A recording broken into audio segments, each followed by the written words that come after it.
নমস্কার, কেমন আছেন আপনারা? আশা করি প্রত্যেকেই ভালো আছেন। আজকে আমরা অন্য একটা প্ল্যানেট নিয়ে আবার একটা আলোচনায় প্রবেশ করব। দেখুন, আজকে আমরা একটা প্ল্যানেট নিয়েছি। সেই প্ল্যানেটটি কে? সেই প্ল্যানেটটি হলো চন্দ্র। খুব ভাইটাল একটা প্ল্যানেট। চন্দ্র আমাদের জন্মকালীন যে সময়ে চন্দ্র যে রাশিতে অবস্থান করে আমরা সেই রাশির অধিকারী হই। অর্থাৎ চন্দ্র যদি বৃষ রাশিতে থাকে আমরা বৃষ রাশির মালিক হব, আর কারো যদি চন্দ্র কন্যাতে থাকে তার মানে তিনি কন্যা রাশির লোক। অর্থাৎ চন্দ্র যে রাশিতে অবস্থান করে তাকে বুঝে নিতে হবে তার সেইটি রাশি। কিন্তু বিষয় হচ্ছে লগ্ন থেকে চন্দ্রকে যদি আমরা হিসেব করি তাহলে সে কোনো না কোনো একটি ভাবের কারক গ্রহ হিসেবে বর্তাবে। এবার আমাদের প্রথম যেটা দেখে নিতে হবে সেটা চন্দ্র কে। চন্দ্র হচ্ছে জলের একটি কারক গ্রহ বা জলতত্ত্বের একটি কারক গ্রহ। এক নম্বর, চন্দ্রের দ্বিতীয় সত্তা কি? সত্তা হচ্ছে সাত্ত্বিক সত্তা। তার মানে এটি একটি সাত্ত্বিক প্ল্যানেট। তার মানে দেখুন চন্দ্রের মধ্যে কি থাকলো? একটা সত্য গুণাবলী থাকলো। তার মানে চন্দ্র অত্যন্ত সাত্ত্বিক। তার মানে তিনি রজসিক না, তিনি তামসিকও না, তিনি একজন সাত্ত্বিক অর্থাৎ সাধুর মতো একটি প্ল্যানেট। কিন্তু সোয়া দুদিনে সে একটা ঘর থেকে আরেকটা ঘরে ছটফট করতে করতে চলে যায় বা দৌড়ে দৌড়ে চলে যায়, এটাও মাথায় রাখতে হবে। বর্ণ কি এই চন্দ্রের বর্ণ বৈশ্য। তার মানে আজকে দেখতে হবে যে চন্দ্রের বর্ণ যখন বৈশ্য তার মানে চন্দ্র আমাদের কি দেখছে? চন্দ্র আমাদের ব্যবসায়িক জায়গাগুলোকে দেখে যাচ্ছে। অর্থাৎ আমাদের ভেতরের যে ফিনান্সিয়াল ট্রানজাকশান, এই ফিনান্সিয়াল ট্রানজাকশানকে কোথাও না কোথাও চন্দ্র লোকেট করে যাচ্ছে। এবার আমরা চন্দ্রকে নিয়ে কেন আজকে আমার এই টপিক, তার কারণ হচ্ছে আমাদের ছোট ছোট ছেলে মেয়েদের আমরা দেখি জন্মের পর থেকে তারা যখন ক্লাস 5, 6, 7, 8, 9, 10 অবধি যখন পড়াশোনা করছে একটা ছটফটানি, একটা চঞ্চলতা, পড়ার প্রতি মন না বসা। দেখুন চন্দ্র কাকে রিপ্রেজেন্ট করে? চন্দ্র আমাদের মনকে রিপ্রেজেন্ট করে যাচ্ছে। এবার যেহেতু চন্দ্র আমাদের মনকে রিপ্রেজেন্ট করছে তার মানে আমাদের দৈহিক কর্মের যে সমস্ত কার্যাবলী কে প্রেরণ করে? মন আমাদের দেহকে প্রেরণ করছে। তাহলে আমাদের মন যেরকম প্রেরণ করছে দেহকে, আমরা সে মতো কাজ করছি। তার মানে মনের সাত্ত্বিকতাটা প্রচণ্ড পরিমাণে দরকার রয়েছে বা মনের একটা সুন্দর প্যারামিটার আমাদের প্রত্যেকের প্রয়োজন রয়েছে। চন্দ্রের আমাদের যখন শাস্ত্র আমরা যখন পড়ছি তখন আমরা চন্দ্রকে নিয়ে আমাদের বলা হচ্ছে চন্দ্রের দুটি প্লেসমেন্ট খুব নেগেটিভ প্লেসমেন্ট। এক নম্বর কি? এক নম্বর হচ্ছে ষষ্ঠ ভাবস্থ চন্দ্র, অষ্টম ভাবস্থ চন্দ্র আমাদের জাতক এবং জাতিকাকে নেগেটিভ সত্তার মধ্যে এগিয়ে নিয়ে যায় বা নেগেটিভ সত্তা দিতে দিতে দিতে দিতে তার জীবনে সে এগিয়ে নিয়ে যাবে। তার মানে আমাদের শাস্ত্র কি বললো? চন্দ্রের লগ্ন হইতে চন্দ্রের ষষ্ঠ ভাব এবং লগ্ন হইতে চন্দ্রের অষ্টম ভাবে যদি চন্দ্র অবস্থান করে তাহলে নেগেটিভ কিছু পাওয়া যায়। এবার চন্দ্র দেখুন আপনারা আরেকটা জিনিস ভাববেন যে এই যে চন্দ্র আমরা শুধু রাশি হিসেবেই চন্দ্রকে ধরে আমরা ছেড়ে দিই।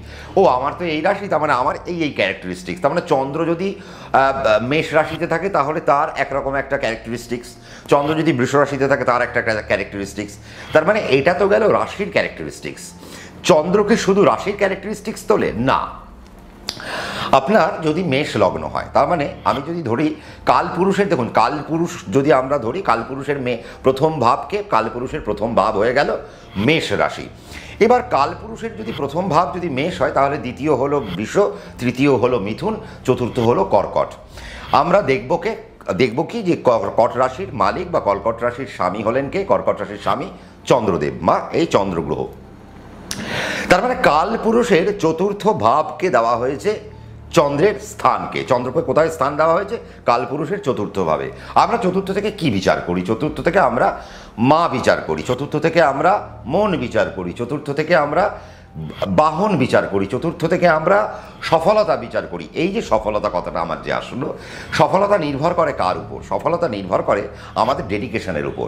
ডেডিকেশন নির্ভর করে কার উপর? ডেডিকেশন নির্ভর করে কি? অর্থাৎ আমাদের ভিতরের সত্তা কেমন, আমরা যে কাজটা করছি সে কাজটা কি মন দিয়ে করতে পারছি?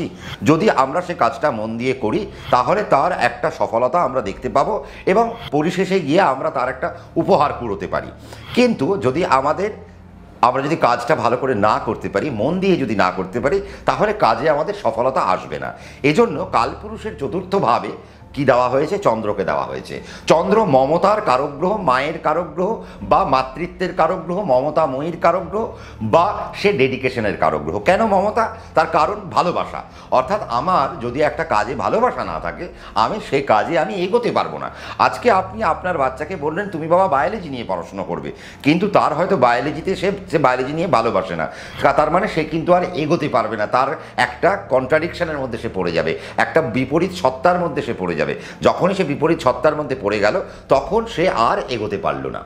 তার মানে এই যে এগোতে না পারার পেছনের কারণ হিসেবে আমাদের দেখানো হচ্ছে চতুর্থ ভাব। তাহলে চতুর্থ ভাবের কারক গ্রহ কোথায় বসে রইল? এটা গেল আমাদের 1 নম্বর।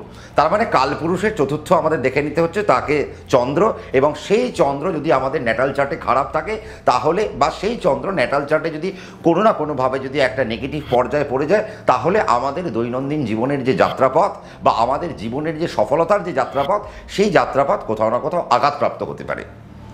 গেল। এবার আমাদের দেখে নিতে হবে কি, দেখুন আপনাদের কোথাও না কোথাও একটা লগ্ন থাকে। আপনারা প্রত্যেকে যে মেষ লগ্নের অধিকারী হবেন তা তো নয়, আপনাদের কোনো না কোনো একটি লগ্ন আপনাদের হবে। আপনি জন্মছক খুললেন, এই জন্মছক খোলার পর দেখলেন আপনার মিনে লং লেখা রয়েছে, অ্যাসেন্ডেন্ট, অর্থাৎ আপনি মীন লগ্নের অধিকারী। এবার আমাদের যেটা দেখতে হবে, আমাদের কেউ মীন লগ্নের হতে পারি, কেউ আমরা ধনু লগ্নের হতে পারি, কেউ মেষ লগ্নের হতে পারি, কেউ বৃষ লগ্নের হতে পারি, কেউ কর্কট লগ্নের হতে পারে, কেউ কন্যা লগ্নের হতে পারে। তার মানে 12টা রাশির কোনো না কোনো একটা লগ্ন আমরা পাই, একটা লগ্ন পাই আর একটা রাশি পাই। এবার যেটা দেখে নিতে হবে আপনি কোন লগ্ন পেয়েছেন।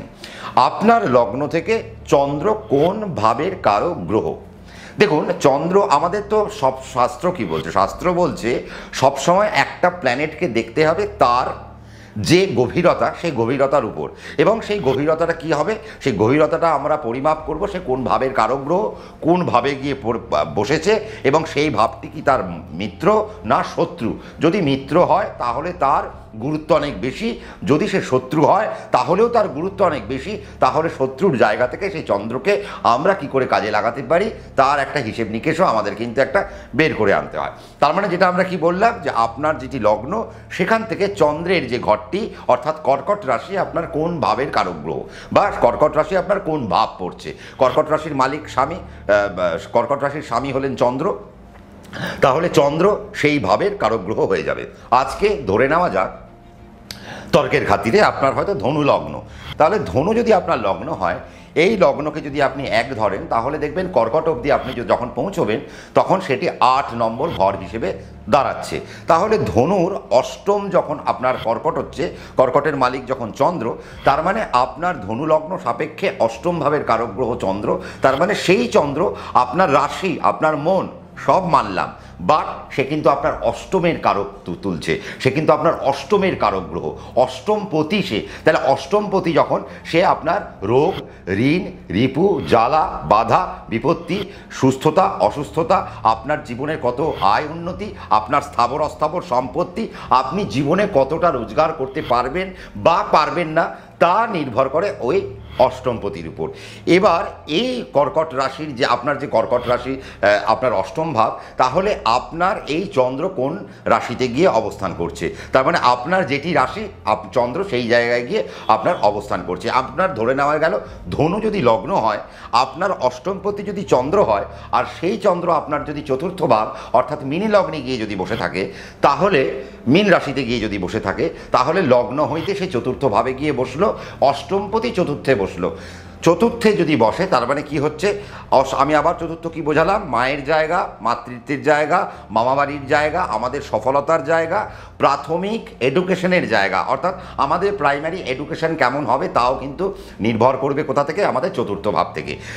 এই চতুর্থভাবে কে বসে রইল, এই চতুর্থভাবে আপনার অষ্টমের চন্দ্র বসে রইল। তাহলে এই চতুর্থভাবে যদি অষ্টমের চন্দ্র বসে, তার মানে সে বাধা প্রাপ্ত একটি চন্দ্র, তার মানে সে বাধক গ্রহ হিসেবে আপনার চতুর্থভাবে বসে রইল। তার মানে আপনার চতুর্থ ভাবকে সে আস্তে আস্তে নষ্ট করতে চেষ্টা করবে। ধরে নেওয়া যাক আপনার বা আপনার সন্তানের ধনু লগ্ন মীন রাশি, তার মানে আপনার সন্তানের ধনু লগ্ন সাপেক্ষে অষ্টমপতি চতুর্থে গিয়ে বসে রয়েছে। প্রাইমারি এডুকেশন, তার মানে তার নেগেটিভ পর্যায়ে চলে যেতে পারে। তার মানে তাকে আমাদেরকে রক্ষা করতে হবে কোন জায়গায়, যে বাবা তোমার যেন ক্লাস 10 অবধি বা ক্লাস 12 অবধি পড়াশোনায় যেন কোনো রকম হ্যাকলমেন্ট না হয়, কোনো রকম যেন কোনো রকম যেন অসুবিধা না হয়, কোনো রকম যেন অসংলগ্ন যেন পড়াশুনো যেন না হয়, এই জায়গাটা আমাদের কিন্তু দেখে নিতে হবে। আজকে আপনার অষ্টমপতি যদি আবার অষ্টমে চলে যায়, দেখুন আজকে যখন আমরা শাস্ত্র পড়ছি, চন্দ্র যদি ষষ্ঠে থাকে বা চন্দ্র যদি অষ্টমে থাকে, পায়ের নখ থেকে শুরু করে মাথার চুল অবধি বা মাথার চুল থেকে পায়ের নখ পর্যন্ত সব রকমের রোগ তার হতে পারে, বা রোগের কারণে সে তার জীবনের সফলতার মুখ দেখলই না, এমনও কিন্তু একটা সম্ভাবনা থেকে যায়।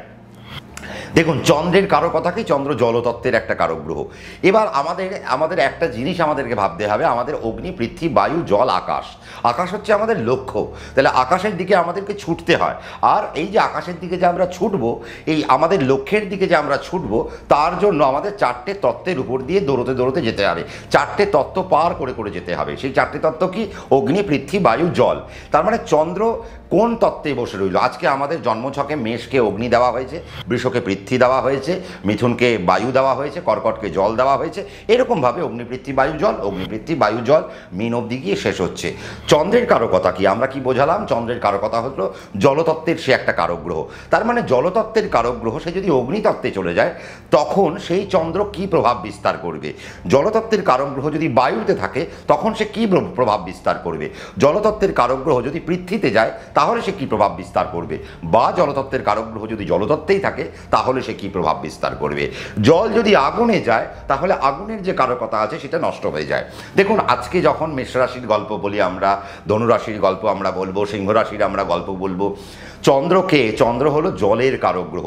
সে যখন একটা রাশিতে গিয়ে অবস্থান করে, তার মানে বুঝতে হবে সেই রাশির অগ্নিত্বকে সে কিন্তু কমিয়ে দিচ্ছে। তার মানে আপনার রাশির যে এনার্জি, সে এনার্জিকে সে প্রথমেই সে কিন্তু খর্ব করে দিল। তার মানে আপনার যাত্রা প্রথম শুরু হবে কি? তার মানে যাদের মেষ রাশি, সিংহ রাশি আর ধনু রাশিতে যাদের জন্ম, তাদের যাত্রা কি হবে? তাদের জীবনের যাত্রা শুরু হবে যে আমি জন্মালাম যখন এই রাশির আন্ডারে, তখনই আমি আমার শরীরের যে তেজ, সেই তেজ বা অগ্নিত্ব, সেই অগ্নিত্বকে একটু কমিয়ে ফেললাম। কেন? চন্দ্র যেহেতু ওই রাশিতে এসে বসলো, তার মধ্যে জল রয়েছে, সেই জল গিয়ে আগুনের মধ্যে পড়বে, তাহলে আগুন একটু নিভে যাবে। তার মানে আমি এই রাশি পেলাম ঠিকই, কিন্তু নিবন্ত আগুন, তাহলে সেই আগুনকে জ্বালাতে হবে। আজকে আমরা যে এপিসোডটা করছি, এপিসোডটা কিন্তু চন্দ্র নিয়ে। এবার আপনাদের একটা জিনিস মাথায় রাখতে হবে যে আপনারা যদি স্কিপ করে যান, ভিডিওটা যদি পুরো না দেখেন, আপনাদের কিন্তু কিচ্ছু বুঝতে পারবেন না, একদম মাথার উপর দিয়ে চলে যাবে। কিন্তু ভীষণ কঠিন একটা সাবজেক্ট, আমি অনেক সরল করে বলার চেষ্টা করেছি। আর এই যে অনুষ্ঠানটা, আমি অনেক বড় একটা অনুষ্ঠান করেছি, অর্থাৎ প্রায় 1.5-2 ঘন্টার একটা অনুষ্ঠান আমি এক নাগাড়ে বলে গেলাম। কিন্তু বিষয়টা আপনারা পাবেন ধীরে ধীরে, অর্থাৎ এপিসোড ওয়াইজ আপনারা পাবেন। আপনাদের কিন্তু প্রত্যেকটা পর্বে আপনাদের লক্ষ্য রাখতে হবে, তার কারণ আমি 1 থেকে দ্বাদশ পর্যন্ত চন্দ্র কিভাবে থাকলে কি কি ফল দিতে পারে তার একটা ইন্ডিকেশন আপনাদের কাছে তুলে ধরার একটা প্রয়াস করেছি। এবার আপনারা তো সেটা বাকি কমেন্ট করবেন যে কেমন লাগছে, কি কি শুনতে চাইছেন, আপনার মাথায় আর কি কি ভাবনা আসছে, কি কি শুনতে চাইছেন চন্দ্রকেন্দ্রিক, একটু কমেন্টস করে জানালে আমার পক্ষে খুব সুবিধা হয়।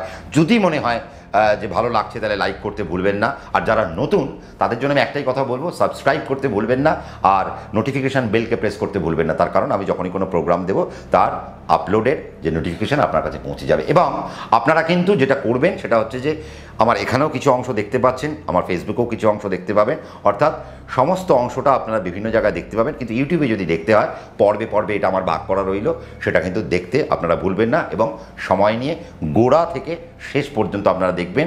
যেখানে যেখানে অসুবিধে হচ্ছে কমেন্ট করতে ভুলবেন না, আমি নিশ্চয়ই আপনাদেরকে বুঝিয়ে দেবো। ওপর থেকে ভালো থাকবেন, সুখে থাকবেন, শান্তিতে থাকবেন। রাত্রি 9টায় সম্রাট দা হাদির ছাড়তে আপনারা থাকছেন তো? নমস্কার।